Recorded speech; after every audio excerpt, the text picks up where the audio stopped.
Everybody for, so let me just accept that, for joining me on this rather, well, actually it was quite warm today in Cape Town, but yeah, rather chilly winter at the moment. So Sean asked me to talk a little bit about movement. I've had a long journey with movement, in terms of really being interested from an, well, I was going to say from an early age, but yeah, that might date me a bit.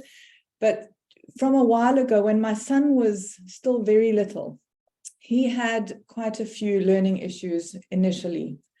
And, at the time, the only avenue that one had, or the only recourse that one had to these perceived learning issues, were that he needed to go on to Ritalin. And it was something that really, it just didn't sit with me. I'm not saying that it shouldn't be used, but, in the case of the child that I knew and that I could see, it didn't sit well. And just completely fortuitously, I received one day an email that was not intended for me, and it was all about movement and developmental movement and the effect of developmental movement on the brain, on the child, or on the human being. And that kind of changed the trajectory of my teaching career, actually, because it just gave me a lot more insight over the years. When I was still teaching in the classroom, I had about 8 years after I sort of stumbled onto this knowledge of working with children in the space and being able to just look at their development differently. I think really made a change to the teacher that I was able to be and the parent that I was able to be to my own children. And so obviously, since then, my focus has always been on the importance of movement in these early years. So I thought I would share that with you today, just not all of it, obviously, because we have a short period of time, but something that hopefully will also get you to think and, to just consider the children in your care, specifically if we're working with the younger children, in a slightly different light, and knowing that it's not all about A, B, C, D, E, F, G, 1, 2, 3, 4, 5. There is a whole other world that underpins the academics, and that if we allow this natural development to take place, the sort of development of the academics is actually going to be much smoother for the child, never mind for you, the adult. So, looking at it, and I'm looking at this now from a developmental perspective, from a, child development theory, and also from Montessori. So I'm going to just try and mesh all that into this short time that we have.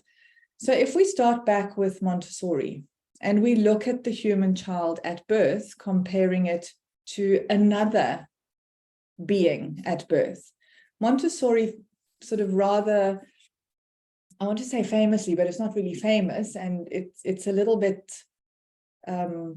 very straightforward.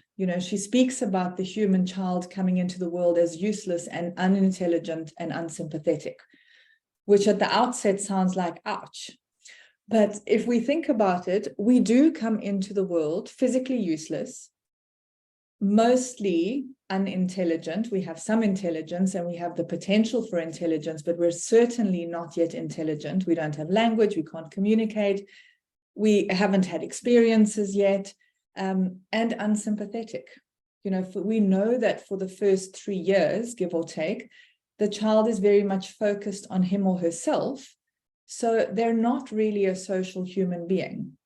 And when you compare how we human beings come into the world, so unfinished compared to other animals that come into the world and within minutes, hours, days, are literally the adult version of themselves in terms of being able to fend for themselves, to move, to talk, whatever talk they talk, you can see that we are definitely something very different.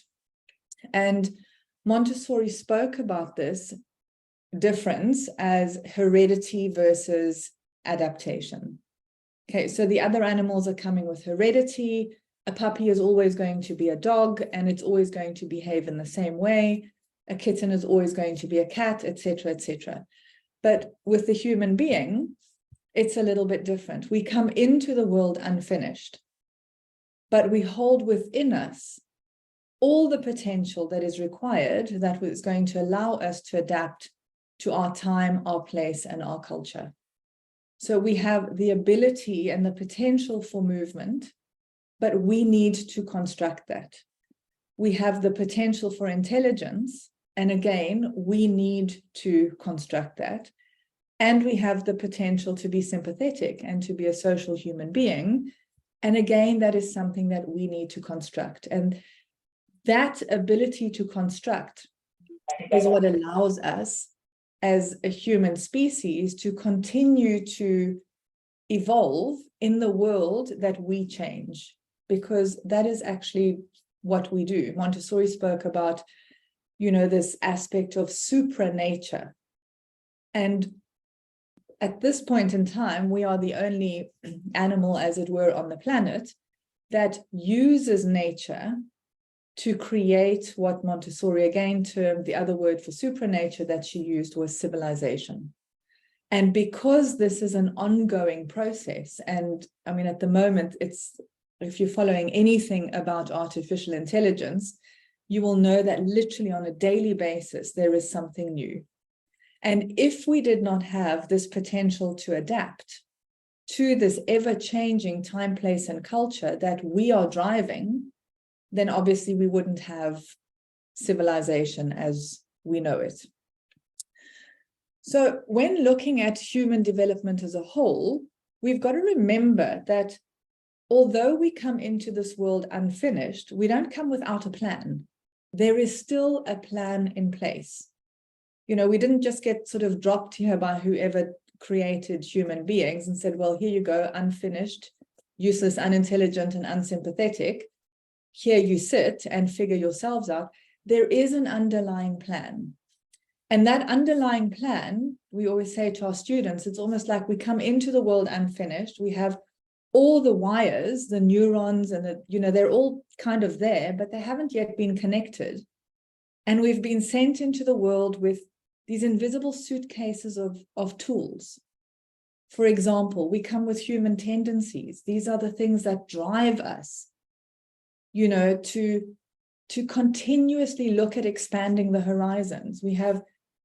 We're curious, we want to explore, we have an attention, or we need to order and orientate ourselves. We're driving for perfection through repetition. We also, in our early years, come with sensitive periods, these periods of time where we are so super focused on certain aspects of our environment and this absorbent mind that allows us just to take in information in an seemingly effortless manner that is never going to be repeated again. We also come with this thing that Montessori took from her contemporaries, called the horme, which is this unconscious drive. So the first 3 years of life, as we know, Montessori termed the spiritual embryonic stage, the time when our personalities are developing, but the time when we are completely self-focused, because we're needing to get ourselves from that useless, unintelligent, and unsympathetic stage to the beginnings of a useful, intelligent, and sympathetic stage. And our ultimate goal always is towards independence. So we first need to be independent from the body. So once the umbilical cord has been cut, that gives us the independence physically. But then we also need to have the independence in terms of being able to move ourselves without having to be carried, the independence to be able to talk and to voice our thoughts, our feelings, and whatever else we need. We need to have the independence of thought in terms of being able to think critically and creatively and to hypothesize and test solutions and come up with answers.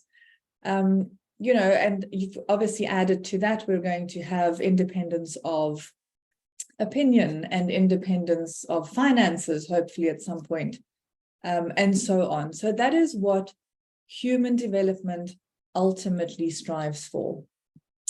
And it has to be done holistically. Okay, Montessori, we know, always speaks about the two streams of energy. We have a mental energy, we have a physical energy, and those two streams of energy must always be connected. We cannot disconnect one from the other because we're not a disconnected person. We're a holistic person. We have a body and we have a brain. And those two always need to work together. And in a general sense, we look at holistic development in terms of piles. I know it doesn't sound very nice, but it helps us to remember. So we're looking at physical development, intellectual development, language, emotional, and social development. And that ultimately makes the full person. And I think here it's worth just stopping for a while, just to consider, you know, those of you that are in classrooms and working with children, how much emphasis are we putting on all these 5 areas? You know, do we give them equal weight, or are we really focusing mostly on the intellectual? Again, I'm sort of leaving language out even, because sometimes we focus too much on the intellectual, where we're literally just looking at the development of reading, writing, and numeracy skills. We have, I'm sure you've all heard or seen the recent Pearls report, where, you know, I think it was 83% of our grade 4 children cannot read for meaning. That's a terrible, terrible, terrible statistic.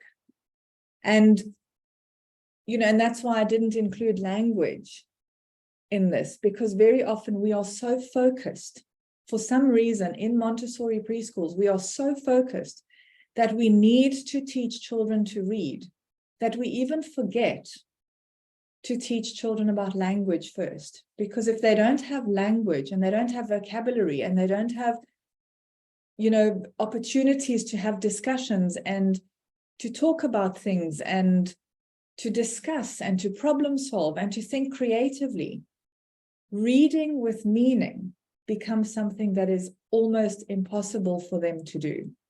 We can teach them to decode and encode, and they can break up a word into its sounds and put it back together. But if they don't know what it means and they don't know what to do with it in the context of the sentence, we're not helping them in any way at all. Okay, so we really need to be looking at this little human being that is brought into the world, and understand that at any given point in time, that child is developing physically, intellectually. It's taking in language for the first year or so. It might not seem that there's any language development happening, but it is all being absorbed. And then once, you know, everything is ready within the child, then the language can start to be expressed. But receptive language is happening from birth. And the child is developing emotionally and socially. So, you know, please, when you're looking at these little people in your lives, whether it's at school or at home, just remember to look at them as an entire holistic person, rather than can you read, can you write? Okay, because the reading and writing is going to be much easier if the base is solid. And we look towards the first 6 years kind of with the most intense focus here, because this is the only period of time in our entire lives on this planet that we have this gift of super absorbency. We have this brain that for the first 3 years, as Montessori said, takes in learning unconsciously. So because we just have that super absorption, everything is going in. We're not willing ourselves to learn. We're not making ourselves, you know, not watch Netflix this evening and attend a chat session because we want to learn something else. It's all just happening unconsciously. And for the next 3 years of the social embryonic stage, that learning is now starting to happen consciously, because we've started to connect neurons, we've started to build schemas, we've started to have neural pathways, and we have this gift of language, because the minute we put language to an experience, it allows us to take that experience into the abstract and to think about it when it's not there. And to help us with this, we have the sensitive periods. And these sensitive periods, as we know, are transient. They come and then they go.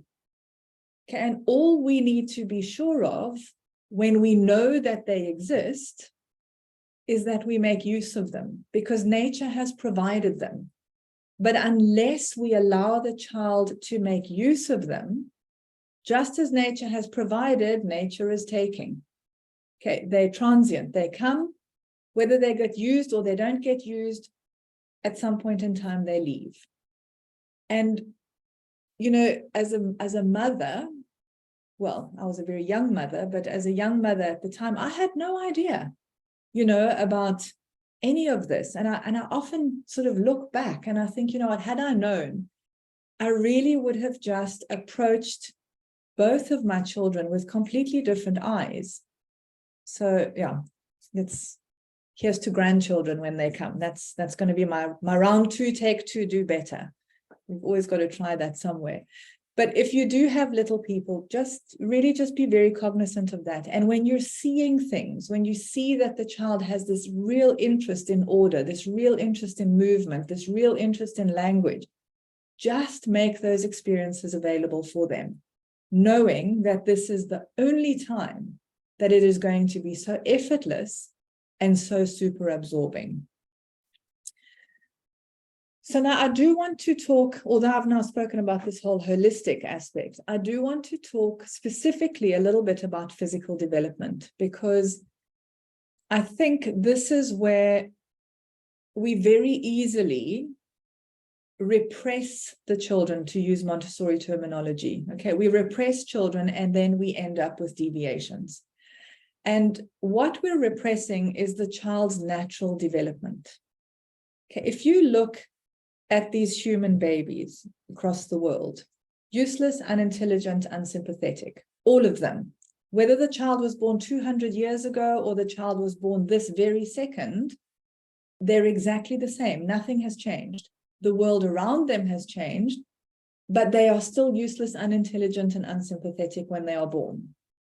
Okay, there is yet to be a child that is born and comes out talking, understanding AI, the internet, living in this world, knowing how to use a phone. That doesn't exist. But what we have come with is, like I say, this natural development plan.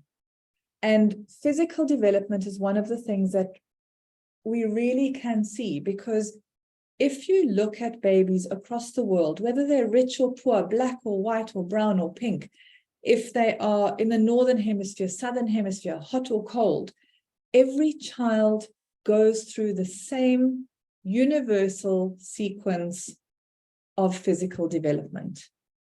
Okay, we don't have too much time to talk about it now, but I mean, effectively, the child starts off initially, we put the child down on their back and they stay on their back. When one arm moves, the other arm and both legs move together, because the child hasn't yet figured out the neural pathways to separate these appendages. When one thing moves, everything moves together. The more movement that happens, the more the neurons start to connect and form neural pathways. So early movement is really, really important for these children, so that these pathways can start to build. And as the pathways build, the child, then the brain starts to mature, and then we start to be able to sort of focus those movements until we get to the point of saying, okay, I'm now willfully, I want to wiggle my little finger on my right hand, and I wiggle my little finger on my right hand. Okay, that has to all be ordered by the brain, and neural pathways have to be built to control those movements. So when we have our newborn babies, what we should be doing is putting them flat on the floor. No little cushions, nothing to raise them up, you know, because shame, and then they're going to be able to see things. We need to work with nature. If the children are flat on the floor, okay, you can practice it later. I mean, if you want to do it now, you're welcome. Lie on the floor. Okay, and then start waving your arms and legs around, and you will feel that your core muscles are working. But if you prop yourself up against a cushion and you wave your arms and legs around, the core muscles aren't doing anything. Okay, so right from the beginning, because we've gone to, I'm not naming any shops in case I get sued, but if we've gone to said shop and said shop says, oh, you know, here's a beautiful donut, here's a this, you need that, and your baby's going to be happy if you do that. It's a marketing ploy for them because your baby doesn't need it. Your baby needs to be flat on the floor, because this is what is going to allow the most important muscle, the core muscle that holds us up, that gives us balance, to develop and to develop strongly. When that muscle is well developed, all of a sudden, one day to the next, the child rolls over. Okay, so now we've gone from looking at the ceiling to looking at the floor. Also not very interesting. But we have a human tendency for curiosity and exploration. So we're not going to look at the floor. We're going to lift up our necks so that we can see what's ahead of us. Okay, and that strengthens the neck muscles. It again strengthens the tummy muscles. It also strengthens the eye muscles. Because again, if you're on the floor already, flip over onto your tummies and give that a try. And when you're looking up, you really have to strain your eye muscles to be able to see. Okay, and we need our eye muscles to be strong because we want to use those eyes to later on read. And when we're going to read, we need those eyes to be able to track from left to right, diagonally down from left to right. We need them to be able to converge when we're looking at something close, and we need them to be able to diverge when we're looking at something far. And you will know if you've gone to gym, if you have not exercised your muscles, you might do 2 reps of something and go, no, my muscles are tired, I can't do it. And that is exactly what happens to children when they're reading.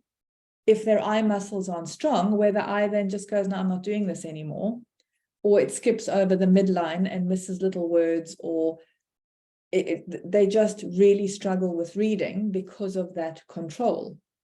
And then we say, well, the child can't read. Actually, maybe the child can read, but the eyes are a problem. Okay, and that comes down to those early movements. From lying on the floor, because now gravity is still working on us and pulling us down into the floor, we need to start to defy gravity. So this is where the strength comes in the arms and in the legs.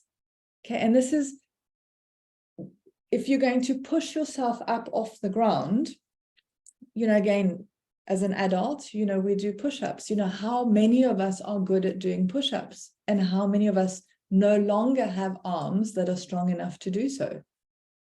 If the child has gone through these 2 stages previously, the infant has the strength, and they have certain reflexes that come into play, that when the arms are straightened, the legs bend, okay, which gets them into this early crawling position.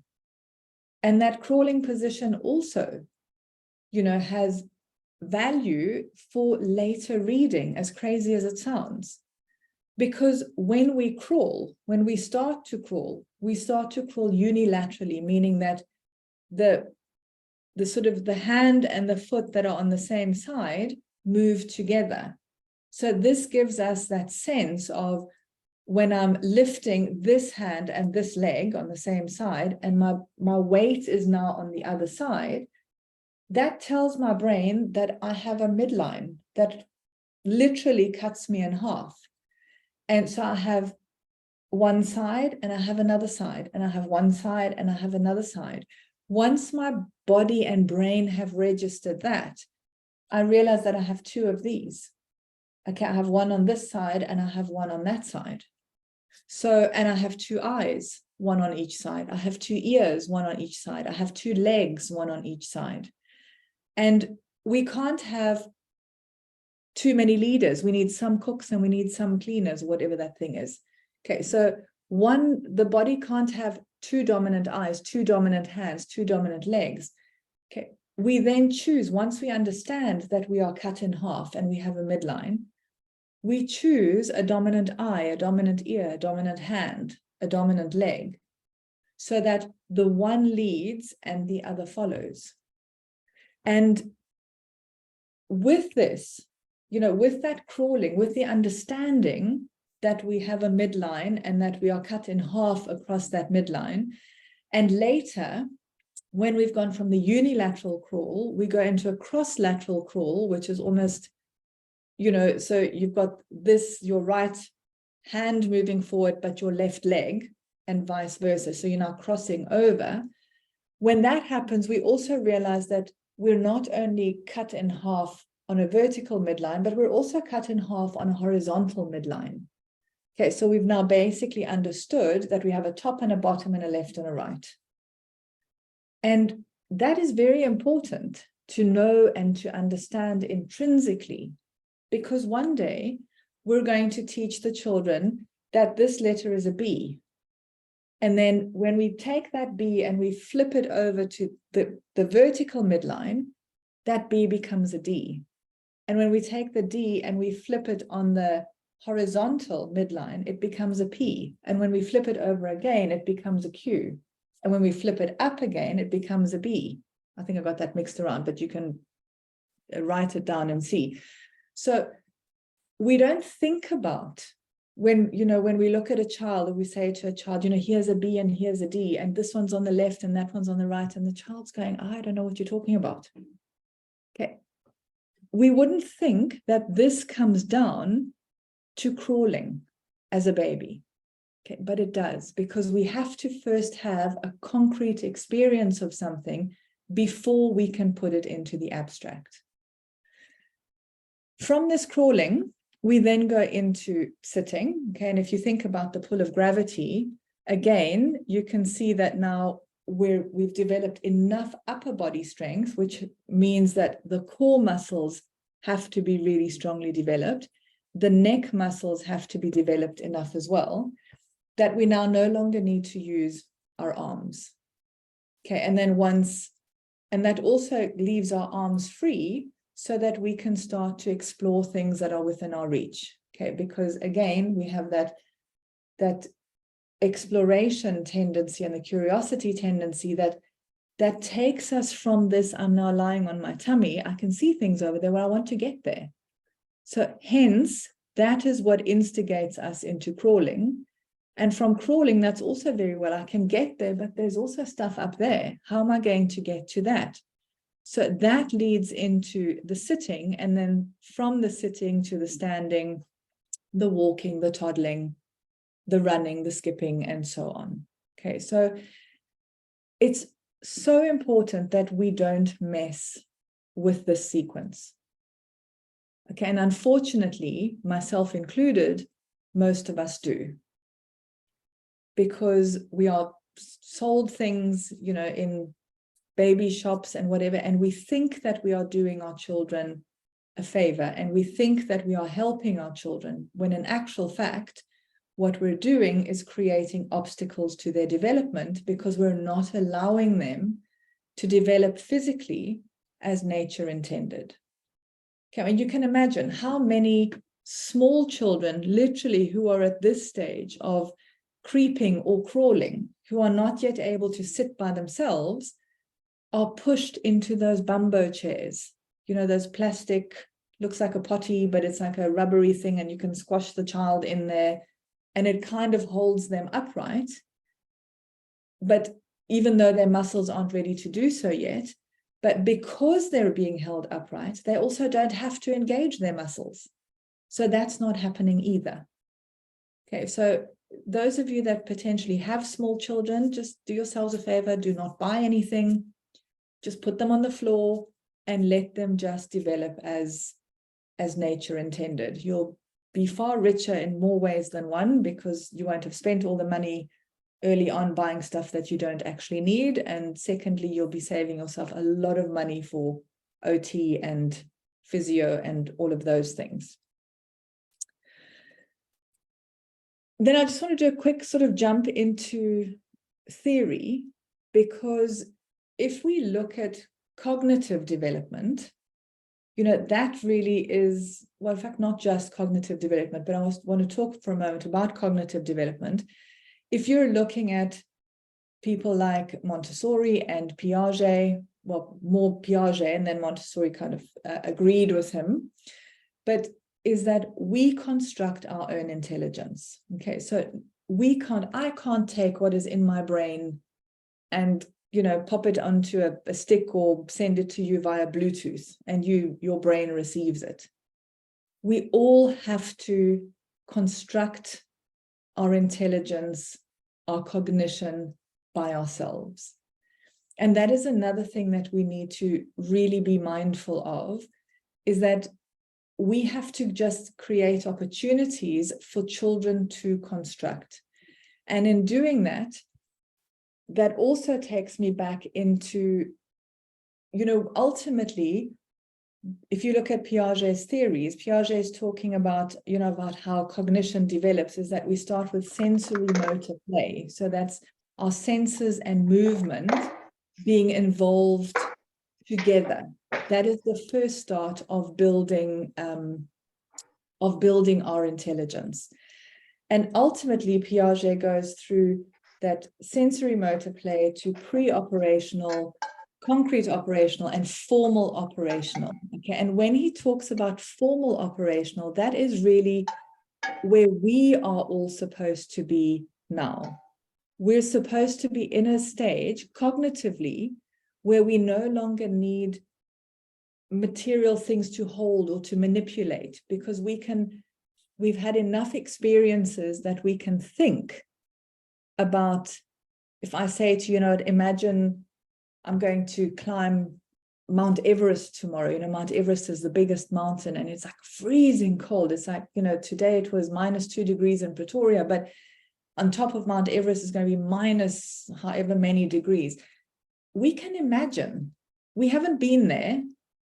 Okay, we haven't been on top of Mount Everest, but we have enough experience and enough imagination and intelligence to be able to imagine ourselves on this enormous mountain covered in snow, absolutely freezing, you know, not much oxygen.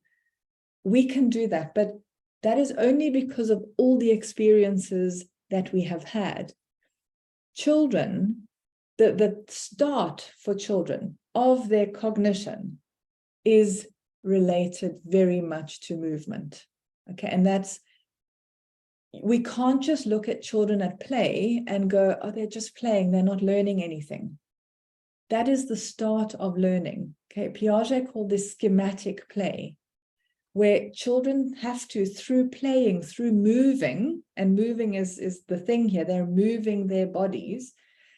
This is where they start to develop the beginnings of abstract schemas. Okay, I'm just going to take two quickly as an example. If we look, for example, at this trajectory schema, okay, discovering how things move. Initially,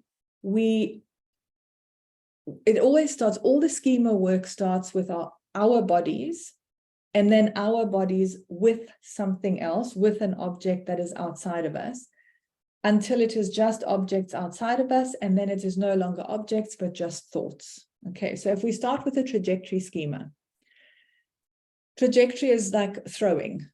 Okay, so it's lines, vertical lines, horizontal lines, diagonal lines. Initially, we're in children, what do we see? We see children jumping. Okay, they're jumping up and down, they're jumping off things, they're jumping on things. Okay, this is an important time because they're learning about movement through space. So initially, they do that with their own bodies. Then we get to that not so nice point when they realize that they can also throw things.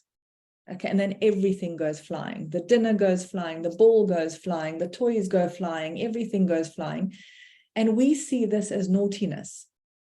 But it's not naughtiness, it's the development of the trajectory schema. That schema later on is what we use when we're writing letters, when we're writing numbers, okay? Because writing a K, for example, that is a trajectory. Okay, I'm going down, in, out. But I need to have had that concrete experience if I'm going to bring it down and I'm going to start learning to write letters and numbers. The other one that is also always very interesting is this enclosure schema.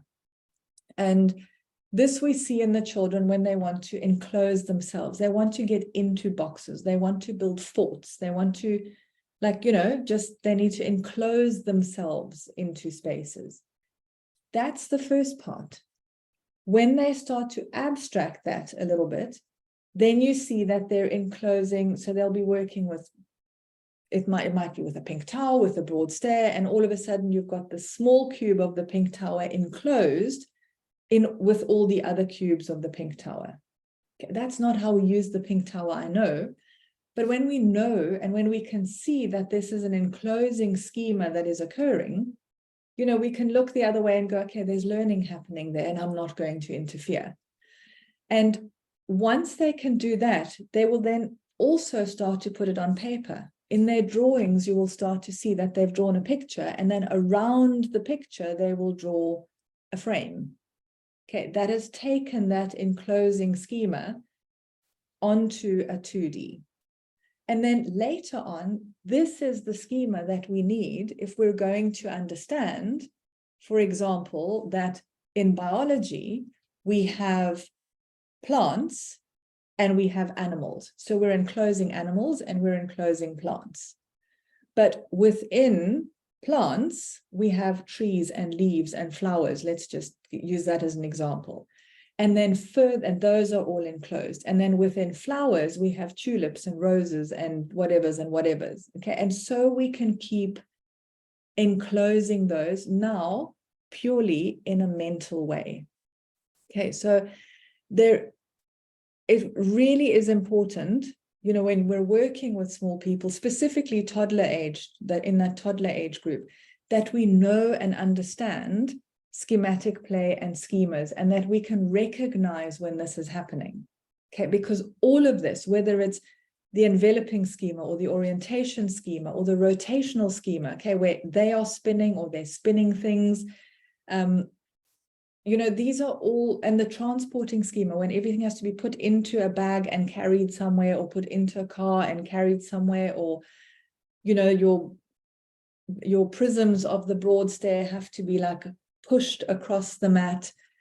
Those are very important movement schemas that we don't connect to the development of the intellect, but that are the very basis of our intelligence. So when we recognize it, we need to see it, and we need to know that it's happening, and we need to allow for it to happen. Okay, are we going to allow them to throw their food across the room and their toys across the room? No, we're not. But then we need to create opportunities where they can throw things in a safe and organized manner. We can't look at constructivism without looking at social constructivism. And here again is where movement and play comes in. Because if we had to take this useless, unintelligent, and unsympathetic baby and leave that baby in a vacuum, that child wouldn't be learning anything, because there would be nothing to construct from. So we always need to be in an environment where there are other people who potentially have more knowledge about something that we do, or than we do. And we're going to learn from those people. And for children, yes, in our classrooms, we are the guide on the side who is, helping them hopefully or we are facilitating their learning. But consider what happens when children are amongst each other. Okay, their learning is not happening in the classroom. Their learning is happening when they're outside, or when they're playing. They don't have to be playing outside, but when they're playing and when they're moving, because they're learning in situ. Okay, where something is happening, they're learning to control their bodies, they're learning to control their minds, they're learning to control their language, they're learning to collaborate. All of those things, and all of that is linked to movement and the mind working together. So they're going to use, for example, their pre-existing knowledge and apply it to the situation. They're going to learn to share ideas, but they're also going to construct their own knowledge through this freedom of being with each other and through movement, by just having the time and the space and the freedom to do so. So again, just something to bear in mind there. So I'm watching the time here. And this is not just something, that somebody went to sleep one day and woke up and thought, oh, this sounds like a fabulous thing. But there is a lot of research being done currently, especially in neuroscience, where they're looking at this brain-body connection. Okay, so it goes much further than just Montessori saying, it's important for the two streams of energy to come together because only then will you have normalization. Okay, but neuroscience has found that, it actually, physical activity allows for the development of new neurons, okay, neurogenesis. So that more neurons can be created. And obviously, the more neurons we have, the more connections we can make. So that's going to have an obvious impact on our cognitive function. We know also about neuroplasticity, meaning that we can, through movement, we're shaping the neural pathways. When we stop doing certain movements, those neural pathways are pruned down. When we continue to do those movements, they are strengthened. We also know that through movement, we are activating the prefrontal cortex. Okay, and the prefrontal cortex is very important because this is where the seat of our problem-solving skills, logical thinking, and all of that happens in the prefrontal cortex. And then obviously there's, especially currently, so much research on physical movement and mental health. But that could be a whole other topic that one could talk about. And then further added benefits of children moving and being allowed to move is, we've now looked sort of at physical development, intellectual language development, but that emotional social quotient sometimes gets forgotten.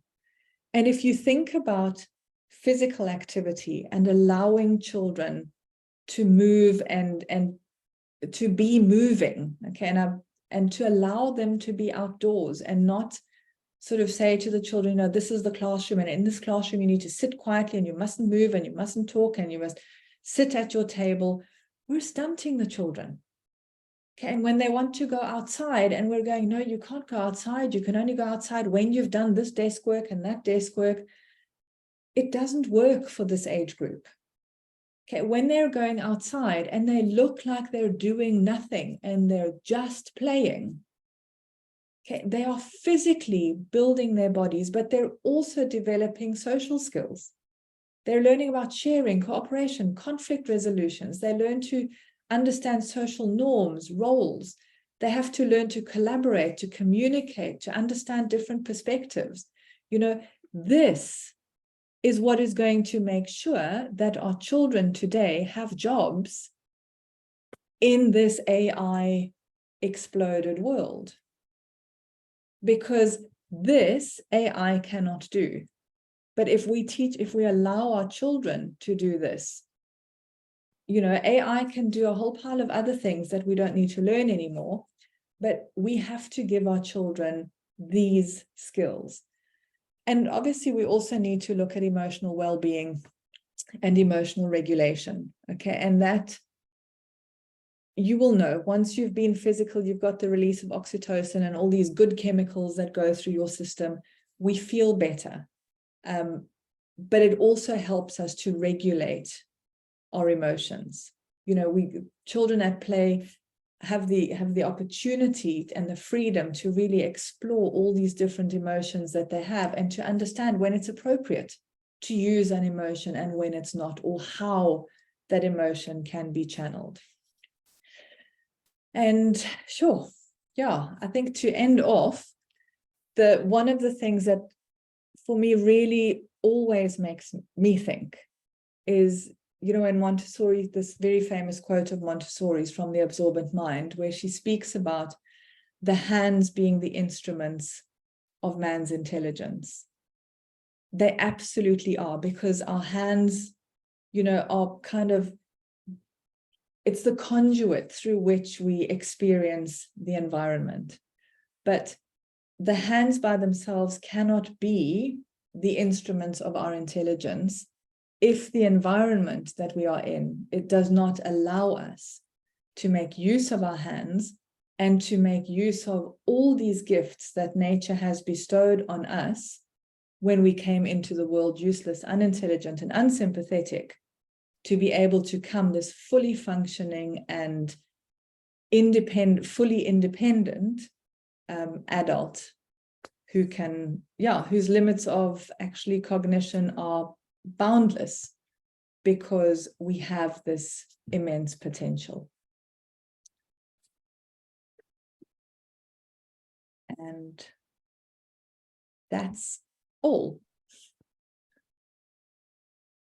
Thank you, Susanne. That was a lot, and that was lovely. Thank you. It was. Lots of thoughts go running through my mind. I think your grandchildren are going to have a wonderful time with you. My grandchildren might. I'm not sure about my children. Oh dear, I'm sure it will be wonderful. But I don't know if anyone has any questions. Are you willing to take questions? Yeah, I'm happy. I think everybody's just thinking at the moment. Hi, Sean. Hi, Hello. Adiam. How are you? Susan, how are you? My teacher. Good to see very you. nice to hear you, Adiam. Yes, long time. A really very interesting topic. It's something that is always on my mind, and it's something, like you said, that as parents we really don't pay attention, and it's the natural thing that develops a child. That's my understanding. And like you said, in many countries, they don't have all sorts of things, but they what impresses me is like children grow naturally, the way they should be.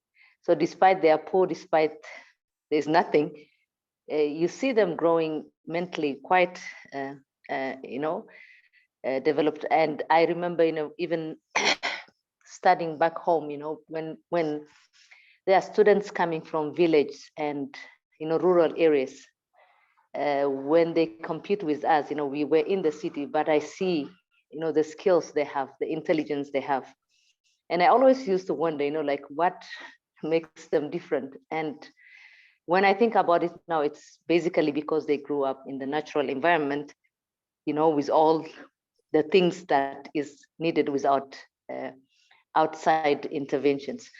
So now my question is, it's always I believe in Montessori as well very well, but there is always an issue in terms of this 3-hour period thing in our Montessori circle, where people are so fixated that children has to be inside the classroom for 3 hours. So it always brings an argument between different staff. And we at Hatfield Montessori, it used to be, well, kind of an open, where a child goes in, comes, whatever. But then you're also concerned, is he getting also the intellectual part of is he benefiting from the inside environment? So it brings another issue, always, a discussion. So can you maybe explain a little bit in terms of practical way, how we can implement, the 3 period in terms of allowing a child to move in and out, but at the same time.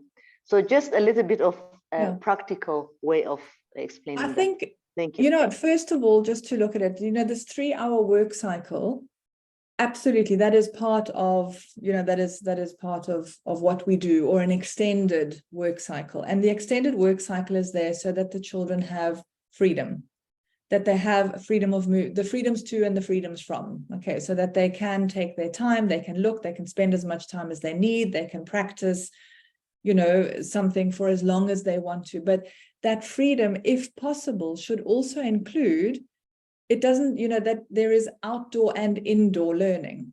And outdoor, it doesn't have to just be indoor learning. I know it's difficult, in some places, if you don't have an outdoor environment, or, you also need to make sure that the children are safe. So, do you just let them run free outside with no supervision? Or can you have somebody out there, but also, what learning experiences are we providing for the children outdoors. That's another thing that we've got to consider. You know, yes, they can, and I'm not saying that you need to take the, you know, the subtraction strip board and go and do it in the sand pit. Okay, that's not what I'm meaning. But when you're outdoors, what is there for the children to do?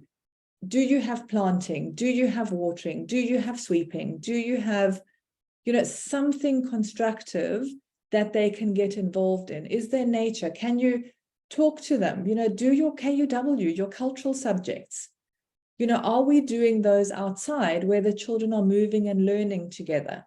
Or are we sitting them down on a mat and saying, well, here is a 3-part card. Can you say leaf? Can you say petiole? Can you say vein? You know, we've got to think more of these ways in which we can make this learning available and interesting to the children. We don't have to compromise one for the other, because it's the same learning happening in the same space. Just, if we can, is to take that outside. And then, Sarah, I see a question from you here. How can you encourage movement in 9 to 12? You know, I would say exactly the same way. You know, take these children and take them outside. Give them a job. They need to have purpose. So if you've got in that phase, just as we're doing with the Littlies, we're wanting to teach them independence. But if you can give them a job, give them a task, you know, you could have a theme of some sort, you know, how did whoever's build rafts, you know, let's see, okay, you guys build a raft. Think about how you're going to build it. How do you need to plan for it? You can bring, it becomes a complete cross-curricular learning activity for them. So it's not just about we're all going to go outside and do jumping jacks and cartwheels and whatever, but how do we really make it something that the children are going to value?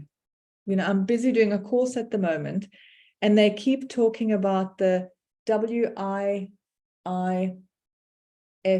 So I have to think about it, the WIIFM club. And, you know, that very young children, and especially these going into the 9 to 12s, going into teenagers, it's the what's in it for me club. You know, so the minute the children see value in that learning, whether it's now planting or building something or doing something, they will be more engaged in that activity. And that's how you can include movement, I think, for those children as well. So I don't know if that answered your question.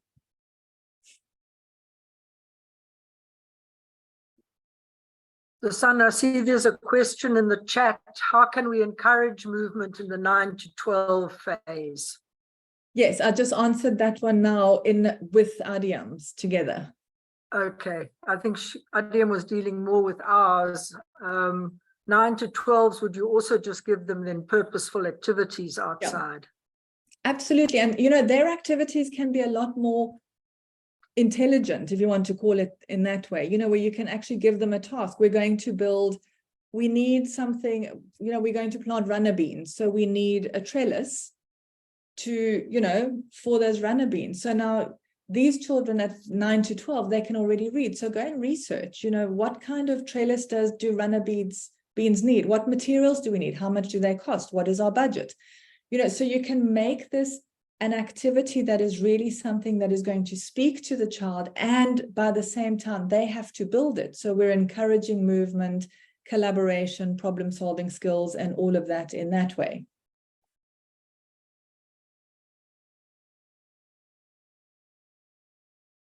And I see there's another question. So it's not that they have access to the swings and the jungle gyms. Well, they could, you know, because again, we've got to look at it. So if they have access to the swings and jungle gyms, does that mean they're not learning?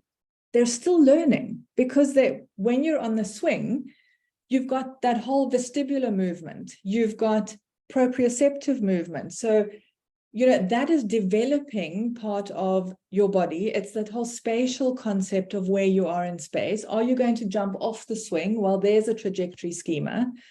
When you're climbing the jungle gym, you know, you're taking risks. You're strengthening your upper body, your muscles. You're strengthening your core. so all the things that you need for fine motor skills, you're developing whilst you're doing the swings and the jungle gyms. And I know that, people are going to say, well, if we let the children just outside, they're never going to come back in. I did it. I remember when I did my first Montessori training in South Africa, and then I redid it with MCI in London. And then later on did my trainer's training with MCI, and I will never forget. I had a wonderful sort of tutor by the name of Sandra Morris-Cool, and she once sat at the edge of my table when I said something obviously very stupid in her brain, because she sat there in this crisp English accent. She said to me, Suzanne, you are now being stupid, stupid, stupid. She says, just think. So I went, okay, let me just think. And she said, just let the children be. So I came back to South Africa and I went back into my classroom and I thought, oh my gosh, I don't know what to do. Like for the first time, I didn't know, do I teach them? Do I not teach them? Do I let them go outside? Do I not let them go outside? Do I give them free snack? What do I do? Anyway, so I just said to them, let's indoor, outdoor flow. They can do what they want. The jungle gyms were open, the swings were open, everything was open. And for the first week, I had not one child in the classroom, not one. They literally spent the whole day outside. And I phoned, Sandra, and I said, I have a problem. I have no child in the classroom. She says, just have faith in the child and the child will reveal himself, blah, blah, blah. And I thought, okay. And true as, and they also, when we started doing free snack, they were all either eating or they were outside, but I had nobody in the classroom. And then all of a sudden, literally one day at a time, the one said, I'm not going to eat today. I want to do some work. And then they would come in and work. And then the other one said, I'm not going out to play now. I'm going to come in and do the pink tower or the whatever. And just, once the novelty had worn off, they did what they needed to do. When they felt the need to move, they moved. When they felt the need or the want to work inside, they worked inside. And it probably took about 6 weeks for everything to settle. And it was just then we had the most beautiful flow of learning. And when the children were engaged, they were properly engaged. So there's a challenge. Well, talk to your employers first, obviously, but it can and it does work.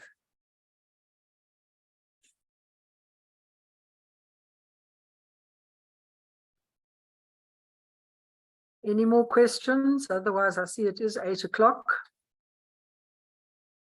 Okay, go Caitlin. I see Caitlin's definitely going to try that. I love it.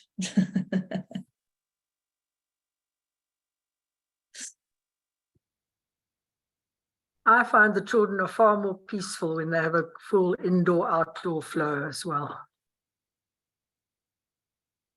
Yeah, well, I mean, don't we, aren't we, well, like in our working environments, we need indoor outdoor flow. We're also not confined. And, Montessori spoke about, schools being jail houses. And, I think we need to be mindful. But yeah. Anyway, thank you for listening. And I hope that you have something that you can take back to your classrooms with you. And yeah, Sean, thank you so much for the invitation and all the best, everybody, for the rest of the year. Thank you, Susanne, for accepting the invitation. I think this was really valuable for all of us. Thank you, and thank you all for coming, and we'll say good night. Good night, everybody. See you all again. Bye. Bye. Bye. Bye.